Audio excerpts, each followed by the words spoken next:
अतीक अहमद के बेटे असद के एनकाउंटर के बाद जिस तरीके का माहौल देखने को मिल रहा है, उस पर यह सवाल उठता है कि क्या इस देश में संविधान है भी या नहीं। क्या यह देश कानून के रास्ते पर चल रहा है? क्या यह देश कानून को मानता भी है?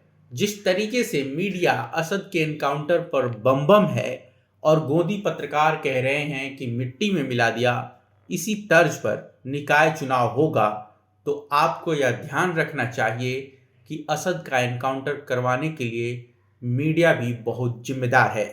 मीडिया के हाथ खून से रंगे हैं। प्रयागराज में असद और उसके गुर्गों ने जो किया, उसका सीसीटीवी फुटेज उपलब्ध था।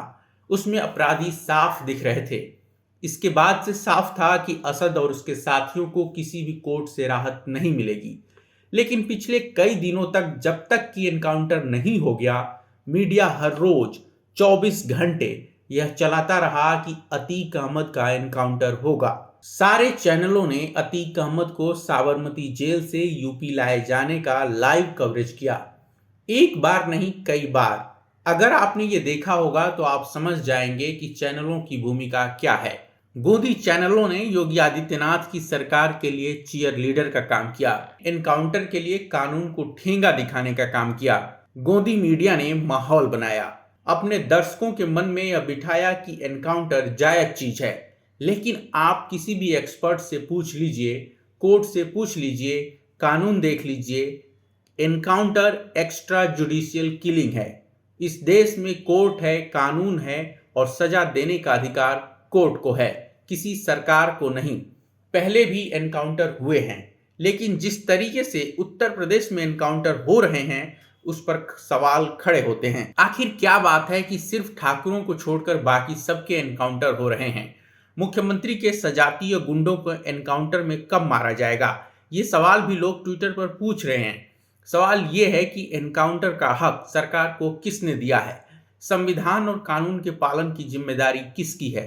इन्हीं योगी आदित्यनाथ से गोदी चैनलों के एंकर अपने कार्यक्रमों में पूछते हैं कि गाड़ी पलटेगी कि नहीं, और बाद में माहौल बनाते हैं कि एनकाउंटर होगा कि नहीं।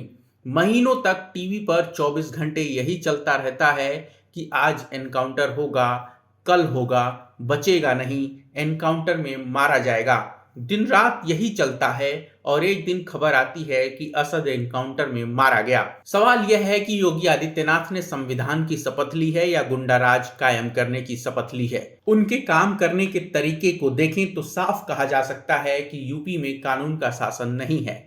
सपा नेता राम गोपाल यादव ने पहले ही कह दिया था कि अतीक अहमद का एक बेटा एनकाउंटर में मारा जाएगा। विपक्ष के नेता कोई भगवान थोड़ी हैं जो भविष्य देख लेते हैं।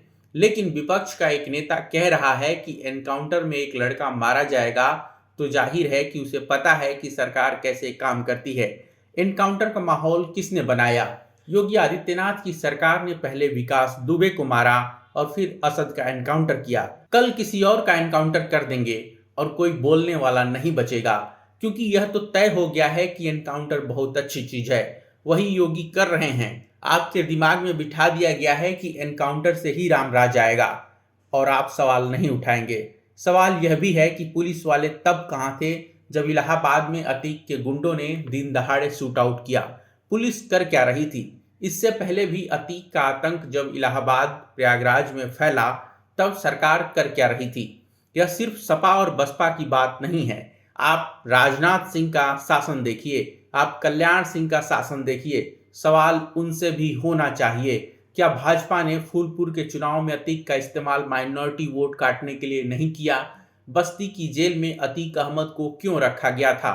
यह सब सवाल है, लेकिन जवाब उसका कोई नहीं देने वाला, क्योंकि आज सबको लग रहा है कि एनकाउंटर ही सारी समस्याओं का हल है। नहीं, अगर सरकार कानून के हिसाब से नहीं चलेगी तो एक दिन आपका भी नंबर आएगा। लोकतंत्र में सजा देने का अधिकार कोर्ट को है, सरकारों को नहीं।